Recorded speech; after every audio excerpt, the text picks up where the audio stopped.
Apaga las luces, cierra bien la puerta y escucha el viento arrastrándose por los marcos, como si tuviera dedos. No mires el reloj. Cuando termine, si termina, será la hora que deba ser. Voy a contarte algo que no figura en mapas, que no pide permiso y que, sin embargo, entra. Todo comenzó en un pueblo colgado de una garganta de piedra, donde las casas de tejados bajos y paredes encaladas se apretaban contra la montaña como si temieran deslizarse al vacío. Allí, los teléfonos rara vez tenían señal. Los perros dormían con un ojo abierto y el rumor de un río que nadie veía parecía venir de todos los rincones. Ese lugar se llamaba Val de Brezo, cuando aún tenía nombre. Ahora, si preguntas por él, los más viejos se encogen de hombros, como si masticaran un hueso astillado, y dicen que quizá sueña. Bajo el pueblo, más bajo de lo que las raíces de las encinas podían imaginar, una galería minúscula se abría en la roca. No era mina ni cueva de pastores, apenas una grieta con escalones toscos, negros de humedad. Nadie recordaba quién los taló. Las historias decían que un invierno de ventisca, cuando los hombres no podían bajar la montaña a por sal, ni subir a por leña sin perderse, empezaron a oír golpes bajo sus pies, un martilleo opaco, terco, como si la tierra tuviera un corazón y se obstinara en no morir congelada. A la primavera siguiente, la grieta estaba allí, y la escalera también. No conduzco relojes ni cuentos de brujas. Te repito lo que me dijeron y lo que escuché. Yo llegué al valle una noche de septiembre, tarde como siempre, con la vieja furgoneta temblando en cada curva y un olor a freno quemado que me hacía apretar los dientes. La carretera, estrecha y sin marcas, ascendía en la oscuridad como la cinta de un sueño mal guardado. En la radio, el parte del tiempo prometía viento. El locutor tenía la voz de los que ya han dicho demasiadas veces la palabra alerta. Al pasar junto al primer caserío, noté que todas las ventanas estaban tapadas con madera. No era obra nueva. Las maderas tenían la piel gris y una hilera de clavos como dientes. Seguí. El faro barrió, 1, 2, 3 veces, un poste con un letrero sin letras. Alcancé a distinguir la silueta de una cruz grabada en el metal, como si alguien hubiera querido recordar que allí hubo palabras y ahora solo quedaba lo que se clava. Me esperaba una casona al borde del pueblo. Estaba encargada para convertirse en alojamiento rural. Trabajo es trabajo. Y yo monto equipos, reviso aislamientos, miro que el silencio no sea peligroso. Dormiría una semana allí. Revisar cada enchufe, cada conducto. Cuando empujé la puerta, el chasquido de la madera me pareció un susurro en otro idioma. Al encender la linterna, flotaron motas de polvo, girando como si bailaran al ritmo de una música que yo no olía a lino viejo y a piedra mojada. Mis botas crujieron sobre tablones generosos. La casa tenía una escalera, un pasillo largo y al fondo una cocina con una ventana abatible. La abrí. El viento entró de repente, frío, trayendo ese rumor de río que no es agua y que a veces traen las montañas. Cerré, puse mi mochila en la mesa y probé el interruptor junto a la puerta. Nada. Saqué mis herramientas. Desenrollé un cable. Conecté el generador por... La luz reventó en las bombillas con un zumbido agradable. Entonces vi lo que antes solo era sombra. Sobre la mesa, alineadas con una paciencia casi humorística, había 4 velas. Sus mechas eran negras. No le di importancia. Los guardeses dejan cosas donde pueden. A veces es un juego, a veces una costumbre. Desplegué el saco junto a la escalera, porque siempre me gusta dormir donde puedo ver cómo respira la casa. Esa noche el viento probó todas las rendijas. Los postigos se quejaron. El zócalo crujió. Y a eso de las 3, que es la hora en que las iglesias se miran el pulso, escuché pasos en el pasillo superior. Pasos lentos, descalzos. Un arrastrar de planta y pie. Me incorporé en silencio. Apagué la luz con el dedo puesto en el interruptor para que hiciera el menor ruido posible, y dejé que la oscuridad se acomodara a mí como una manta pesada. Los pasos se detuvieron. 1 segundo. 2. Luego avanzaron otra vez. Muy poco, y el aire cambió. No supe decir cómo. Quizá el silencio se volvió más denso, como si hubieran colgado una manta entre mí y la puerta del pasillo. Respiré por la nariz, despacio. Se me humedecieron. Recordé el martilleo, bajo tierra de las historias de camino. Recordé las velas alineadas. Subí despacio. los peldaños quejándose bajo mi peso. No quise encender la linterna. Aprendí hace tiempo que hay oscuridades que solo admiten sus propias reglas. Si impones las tuyas a destiempo, la casa se acuerda. En lo alto, el pasillo olía a madera barnizada y a ropa guardada demasiado tiempo. A la izquierda, una puerta entreabierta mostraba un cuadrado aún más negro. Empujé. La habitación era pequeña, con una cama de hierro y un armario en la pared, enganchado con un clavo torcido, colgaba un espejo ovalado con manchas de mercurio en la piel. Me vi a mí mismo apenas, como una sombra con ojos. Escuché otra vez los pasos, pero ahora eran detrás. Me di la vuelta y algo pasó. Rápido. Por el extremo del pasillo, como si una sombra hubiera cambiado de idea de dónde quería estar. No corrí. No se corre en una casa ajena. Avancé 3 pasos, miré hacia la escalera. Abajo, la linterna apagada. El generador susurró. El viento golpeando ahora la ventana de la cocina con la tosudez de un visitante. Volví la cabeza hacia el otro lado y entonces lo escuché con claridad. Un suspiro. No era la mañana. El viento había limpiado el cielo con ese azul que casi duele. Preparé café en un hornillo, dejé la taza sobre el alféizar y bajé al pueblo. En la única tienda abierta, una mujer puso sobre el mostrador pan muy blanco y queso que olía a pradera. No tenía curiosidad en los ojos. Tenía prudencia. Le pregunté por la instalación eléctrica de la casona. Dijo que llevaba cerrada años, que había pertenecido a un maestro de escuela que desapareció una noche de 1 de noviembre. No dijo, murió. No dijo, se fue. Dijo, desapareció. Y la palabra hizo eco entre los botes de conservas. Añadió, sin que yo lo pidiera, que en ocasiones, cuando la niebla se agarra a los troncos como una ropa que no quiere soltarse, se oyen los escalones del maestro, paso por paso, arriba y abajo, aunque nadie lo haya visto nunca bajando a comprar pan. Yo bebí un sorbo de café frío. Pregunté qué había bajo el pueblo, si era cierto que había una escalera en la... La mujer me miró por primera vez a los ojos, y su prudencia se convirtió en cansancio. Dijo, no bajes. No te va a gustar lo que entiende por bienvenido. Volví a la casona con la bolsa y un dibujo mental de lo que haría aquella tarde. Cambié fusibles, limpié un cuadro, etiqueté cables con un rotulador. Si mantienes las manos ocupadas, la casa te observa menos. Al caer la tarde, el río invisible subió de volumen. Un gato maulló en alguna parte, ese maullido que parece imitar palabras de niños. Yo encendí las velas por un impulso que no me supe. Lo hice con el encendedor barato del bolsillo, y cuando la primera llama se sostuvo, un pequeño alivio pareció asentarse en los hombros del aire. La segunda tardó más en agarrar, como si la mecha atrapara humedad. La tercera se encendió enseguida, glotona. La cuarta no quiso. La toqué con el encendedor, insistí. Fumó, olió a trapo quemado, y al fin lamió un cuerpo de luz. Las 4 llamas parpadearon al unísono, con una obediencia casi inquieta. Entonces, desde el piso de arriba, llegaron otra vez los... Me quedé quieto, el fuego en la mano, escuchando. Era la misma cadencia, el mismo peso. No era un animal. No era madera dilatándose. Era alguien aprendiendo a caminar otra vez por su casa cada noche, para no olvidar el recorrido. Subí.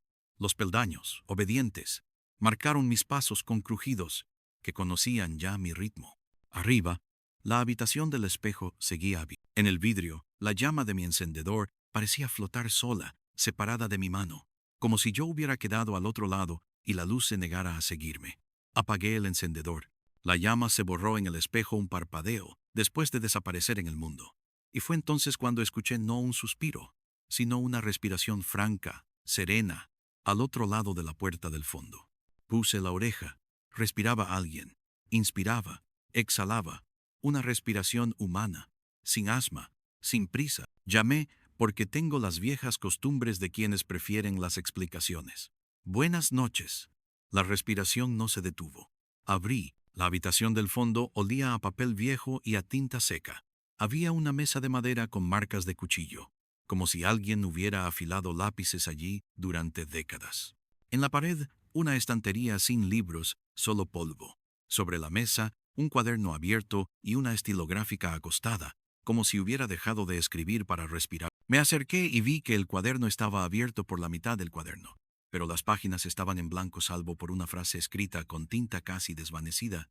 Cuando lo escuches, no le devuelvas el paso. Lo leí en voz baja, como se leen las instrucciones en un idioma que se entiende pero no se habla. La respiración seguía.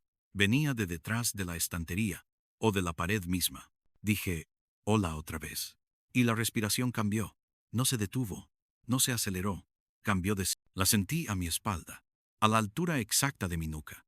No giré, no me moví.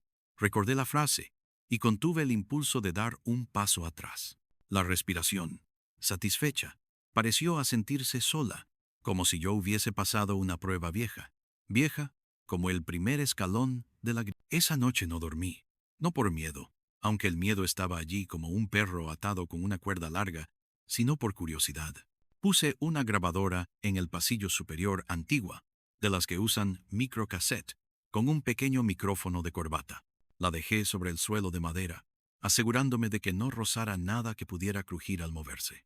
Luego bajé, apagué el generador, dejé que las velas gobernaran y me senté en la penumbra a escuchar el viento, como si fuera. A eso, de las 3 otra vez, subí, recogí la grabadora y bajé con cuidado de no patear los cables.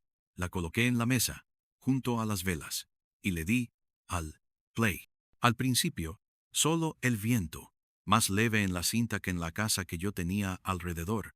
Luego, un silencio tan perfecto que el magnetismo de la cinta parecía dormido. Después 1, 2, 3 pasos. No eran los míos. Yo no había estado allí. La cinta recogió 4, 5, 6, y luego el sonido de una respiración, justo la clase de respiración que había sentido en la nuca. Se acercaba al micrófono, se alejaba, se acercaba más, como si olfateara el metal, como si quisiera aprender de qué estaba hecha la pequeña boca que lo escuchaba. En un momento, la respiración se detuvo. Hubo un susurro, no palabras, un roce de voz. Luego, con absoluta claridad, un golpe seco, como si una mano hubiera tocado el suelo. Y entonces, muy bajo, muy al fondo de todo, un latido que no pertenecía a nadie presente, y sin embargo marcaba la dirección de la casa. Un latido que parecía venir de la grieta. Dejé la grabadora. Subí otra vez, sin encender luz. El pasillo me esperaba. La habitación con el espejo, abierta. La del cuaderno, abierta también. Me puse frente al espejo, tan cerca que el vidrio me devolvió el vaho de mi respiración. En el reflejo, detrás de mí, cruzó una sombra. Me giré. Por un instante, sentí una corriente de aire frío pasar a través de mí, muy despacio, muy paciente, como quien cruza un umbral con respeto. No me desmayé.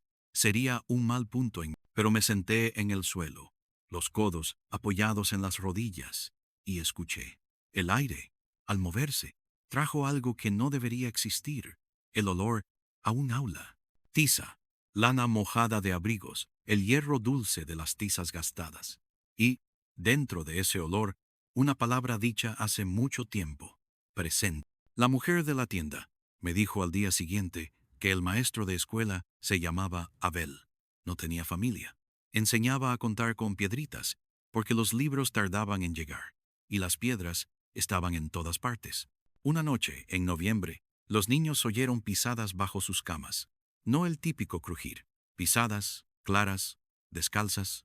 Al día siguiente, 3 de esos niños no se presentaron en... 2 aparecieron a medianoche, dormidos en el pajar, con las plantas de los pies muy sucias, como si hubieran caminado millas por un barro que no dejó rastro. El tercero nunca volvió. Ese mismo día, el maestro llegó al aula, escribió algo en su cuaderno y salió sin abrigo. Bajó hacia la garganta de la montaña, hacia la grieta. Un grupo lo siguió hasta donde el viento cortaba la cara y la niebla parecía pararse a escuchar. Nadie lo vio bajar, nadie lo vio. Pero hubo, desde ese día, una respiración en la escuela que no era de nadie, y unos pasos que, si los contabas, eran siempre los mismos. 12. El número de niños que cabían en el aula sin que nadie estorbara la No tienes que creerme. A veces mientras cuento esto, percibo que alguien aparta la oreja y mira por encima del hombro. Es normal. Lo raro sería que siguieras sin mirar, con el viento intentando pronunciar tu nombre en el cristal. Pero escucha la parte que importa. Yo bajé. No el primer día, no el segundo. Bajé la tercera noche, cuando la cinta me devolvió, entre el latido y la respiración, una especie de canción, no música. Una secuencia de notas remotas, como golpes de barro. Me llevé una cuerda, una linterna de dínamo, las pilas eran caprichosas, y una tiza en el bolsillo, costumbre vieja de electricista. Cuando la luz falla, una marca en el suelo puede ser más fiel que un recuerdo. La grieta estaba donde debía. Uno sabe esas cosas sin mapa. El viento la encontraba antes que a mí, y la hacía sonar como una garganta sin voz. Los escalones tallados eran irregulares, con huellas redondeadas por pasos de piedra. A cada peldaño, el ruido del pueblo arriba se apagaba más. O quizá el pueblo, que siempre había sido silencio con forma de tejado, se apartaba para que yo escuchara lo que debía. El olor cambió, de monte a tierra cerrada, de tierra a humedad que no fermentaba. Marqué con tiza el borde de la entrada. Un gesto. Nada. No voy a adornarlo. No había manos frías agarrando tobillos, ni susurros en latín. Había un murmullo constante, como el del río que nadie ve, pero dentro de la roca. A cada 3 escalones, el murmullo parecía llevar una respiración. A cada 12, un silencio perfecto, que dolía en los oídos como si me hubieran quitado el casco y me hubieran dejado desnuda la cabeza ante la presión del mundo. Bajé más. En Arellano encontré marcades. No eran las mías. Eran viejas, cobardes, desvencijadas por la humedad. Decían, en letras torcidas, presente. Lo leí, y por un instante fui niño, con los dedos helados, con las uñas negras, diciendo una palabra para que el maestro supiera que no me había ido a buscar la sombra más grande. La escalera terminó en una sala que no era sala. Un ensanchamiento de la grieta donde el techo resumaba agua en hilos pulidos. Allí no había nada salvo un círculo en el suelo, un círculo más oscuro, como si el suelo hubiera aprendido a recordar. No toqué el círculo. Rodé el borde. Contando mis pasos te dije que a veces la costumbre salva, y traté de escuchar si el murmullo tenía sentido. Fue entonces cuando vi, en la pared opuesta, algo como un espejo. No era piedra pulida, por manos que no tuvieron prisa. No me devolvía mi imagen, devolvía otra cosa.